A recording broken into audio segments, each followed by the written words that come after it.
Welcome viewers to 284 Media. Today I'm having another special featured interview. I have with me the president of the BVI Athletics Association, Mr. Steve Augustine, and he's here to talk about the telethon that is coming this upcoming weekend. Right, this Saturday. This Saturday. So first and foremost, Steve, let's speak about that telethon and what persons could expect, and just give some details as it relates to the importance of having this telethon in the territory in anticipation of the Olympic Games in 2024. Well, we've been talking about bridging the gap between supporting the athletes and the support that we actually give.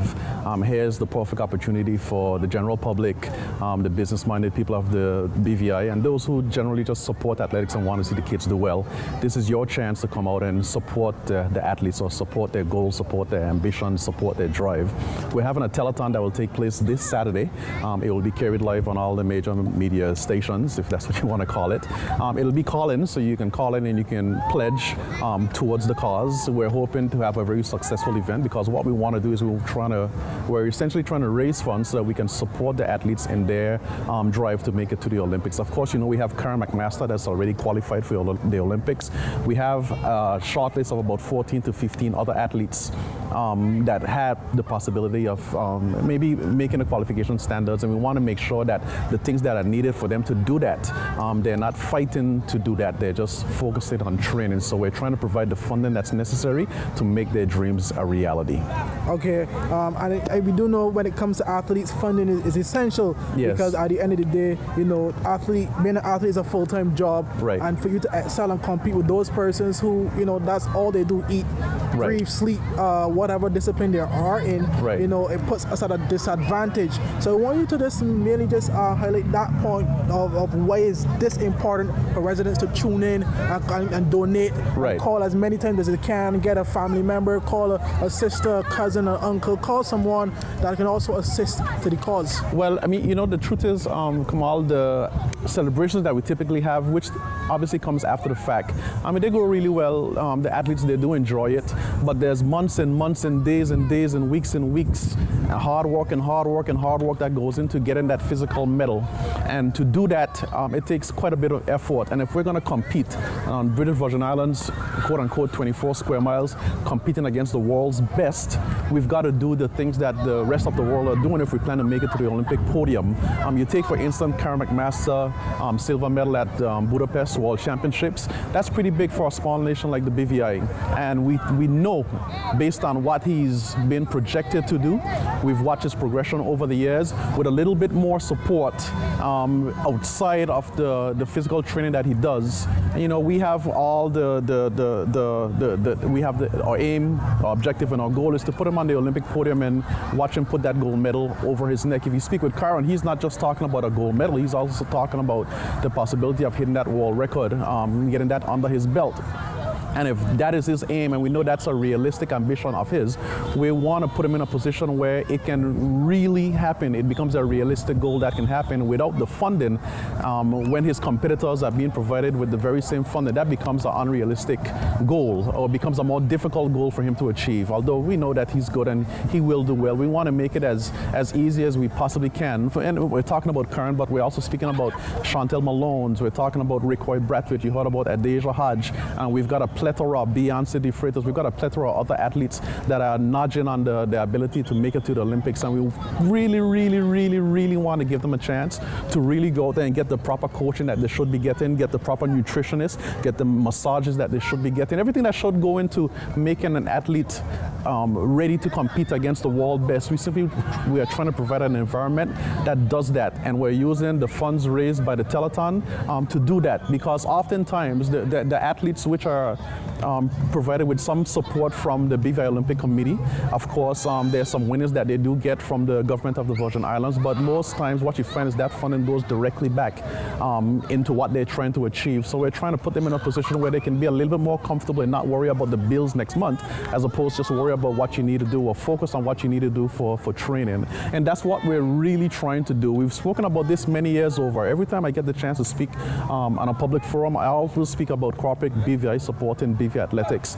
But we took some time to really find a mechanism to really make this happen. And the telethon this Saturday, here's your chance, here's our chance, not even your chance, here's our chance to really support the athletes in a meaningful way and support them financially in their goals and their drives, and just making sure that if we're going to speak about competing against the world, let's live up to the fact as to what these athletes need to compete against the world, and that is putting themselves in an environment where they're not worrying about whether or not they can make, whether or not I should go to the nutritionist or I should go to the masseuse. That shouldn't be a choice. That should be, I'm going to go there today, I'm going to go there tomorrow, I'm going to go there the following day. And we're trying to get those little issues that the athletes faces, we're trying to get them just put away, put aside, so that if the BVI is going to grab an Olympic medal, our best chances of doing so is next year in Paris. And I'm glad you touched on that particular point, because you would have seen the excellent year that Kyron would have had this year. And not only Kyron, the likes of Adeja Hodge, right, and some of our other athletes, Beyonce the Freitas, right, some of the junior athletes, Othniel as well, Gillings. Yes, we've got some good performances coming, yes, this year. So it speaks to the progression and the trajectory of where athletics is going in the territory and some of the other sports as well. Right. And for us to basically compete at the levels, as you would have said, to some of those other countries where those athletes just don't have to worry, right, you know, as much. Right. It's critical to have that funding and the aspect taken care of. Yes. Because the reality is as well, what it does, imagine if they're performing to this level, considering all the obstacles that they're facing right now. Right. When you take care of some of those obstacles, what could happen? Exactly. So and that's what we're trying to do. And of course, we're the BVI Athletics Association, so our goal and our mandate as set out by World Athletics is to get our athletes to the Olympic podium. And I think we've been doing a really good job over the years. It's been a progression, and we're almost there. It just takes a hop, a skip, a leap, and a jump, as the older folks say, to make that a reality. And if we're talking about self-advancement and self-movement, this falls right into the scope of that. As we are developing our country, we are developing our people, we're talking about sports, we're talking about at what level our athletes can compete at, and we're trying to compete at the highest level. We're not talking about just sticking at the junior level. We're talking about having athletes perform at the Carifta Games, have our athletes perform at World Under 20, have our athletes perform at CAC Games, have our athletes perform at NACAC Championships, have our athletes perform at World Championships, which you just saw, and we're trying to do the very same thing at the Olympic level. And funding is really a critical, because you may say this and you may say that, but the fact is everything comes back to funding. Their coaching, they're not being coached for free. And when you're, I'm going to jump on Karen a bit because he's there and he's doing it. When you perform at that level, Chantel, she's an Olympic finalist. When you perform at that level, the coaching needs that comes along to train an athlete like that, those are not bottom line figures. They come at a very high cost, because that takes time. Because I want to put things in perspective now that you actually touched on that particular point. I would have watched a recent interview with Kyron, and he would have said something along the lines of, you know, to cover the expenses as it relates to his coach and physiotherapy, it's upwards of $35,000 a year. Right. And I know that particular conversation, he was both basically speaking on, you know, the need for the different track meets to increase the prices, the prize money for the athletes, because sometimes the prize monies don't necessarily off balance the cost, what it costs to basically participate and compete at the highest level in some of these events. So you basically touch on that. And one of the things that you would note, I mean, we're a population, I would assume, somewhere between 30 and 40,000 people. You may say for some, they may say those numbers are big, but for the wider world, those numbers are very small. And you know, one of the benefits that other countries have is their population and their corporate structure, the corporate structure within the countries that they represent. And what you find is that corporate society offers these athletes sponsorship so that they can use their name and likeness for branding. And we're hopeful that we can do more of that in the BVI, so these athletes can be promoted the way that they should based on their accomplishments. But until we get to that stage, we've got to find a mechanism that bridges the gap between where they should be and what they should be getting. And the telethon works really well in doing so, because every dollar that's collected is going to go towards building those athletes. We're a nonprofit, registered nonprofit. We just got a renewal just a day or two ago, so we're fully regularized by the government. And you know, we're going to do things right and we're going to do things properly, and we've done so over the last 40-something years, and there's no reason why we're going to change that. We're going to support these athletes, and we're going to support these athletes 110%. And as long as I am here as president of the BVI Association, with the people that I work with, we've got a wonderful executive, Stephanie Ruspen, Ralston Henry, Willis Stadman, Chantel Scatliff, Cleve Farrington, Nelda Huggins, and we've got a finance committee that's in place that has done a lot of the groundwork for this telethon. Don Crab-Herbert, Melissa Farrington, Willis Stadman, and Katrina Lindsay. They've done a wonderful job in organizing the telethon, doing a lot of the groundwork, a lot of the meetings and getting things in place. We're really, really hopeful that this event will be a successful event. The athletes, if you've been following our Facebook page, you've seen that we've put them all out.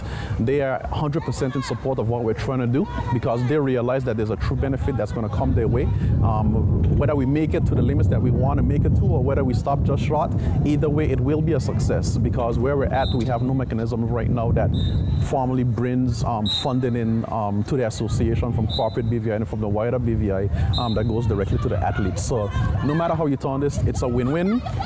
You can see the track is filled with athletes. We have no shortage of people who are trying to make the Olympic dream a reality. Track and field has done well for the BVI. It has educated persons like me. It has educated many others. I think we did a short list a few years back, and we were well over the 40, 50 plus or minus athletes who've benefited from athletic scholarships. And I say this all the time, the athlete that comes out and participates in sports, that's one less parent calling on government to try to get their child off to college. There's so many benefits that these kids can achieve and acquire from participating in sports, and we do that, and I think we've been doing a really good job at that, and we simply want to continue to do that. And that's why I'm asking the general public to listen out for the announcements. It's going to be this Saturday. We're going to be on air between 4 to 7. I'm going to be the first person on. It's a call-in. You call, you pledge. It's very simple. We'll have persons on the phone to take your name, your number, and the amount that you're pledging. There's really nothing here that's complicated. If you support sports and you support athletics, we're asking you to show that support in another real way, and that is supporting our athletes financially. This has got to be a success. If we're going to do this, if we're going to achieve that Olympic medal, if we're going to say that we really support our athletes, here's our chance to do it, and do it in a meaningful way. And we're definitely asking for the general public to support the event. I know you would have touched on the times, 4 to 7 p.m. on Saturday, December 16th. Yes. Do you have any numbers as yet that the people will be able to call, or they'll have to wait closer to the date to know those dates? We've been putting information out on Facebook. I think as we get closer, we've worked with the banks to make sure that we have the apparatus to receive the funds. The numbers for calling in, those are going to be put out. There will be no shortage of information. Once the event is being held, we're going to make that abundantly clear. And which website or which Facebook page can they go to? So they can go to the BVI Athletics Association's Facebook page, and I'm pretty sure before the event we're going to have something out in the media so that it becomes abundantly clear as to how to go about doing so. And I do believe the radio stations will be carrying us as well. So you won't, if you're not technology savvy, you shouldn't have a problem getting on to us, because I think we're going to be carried both live and with your conventional radio stations. So it's all there. We're ready to go. We're ready to make this happen. I'm excited about it. The athletes are excited about it. We've been pushing and pushing and pushing, and we're quite happy that we're finally getting to the point where we're not just talking about it. It's actually a function that's going to happen. We've talked about this for so many years about doing this, and we're finally to the point where we're really going to make this happen. So again, BVI Association's Facebook page, there's a wealth of information on that. You can hear from the athletes themselves. If you followed, the Kyrons, the Eldreds, the Chantels, and we've also had past Olympians, the Keita Kleins. I've been there myself doing the very same promotion. So we've had all the athletes participate in promoting the event because we really, really, really want to make this successful. Okay. And in terms of, as you said, let me just reiterate the times, 4 to 7 p.m. on Saturday.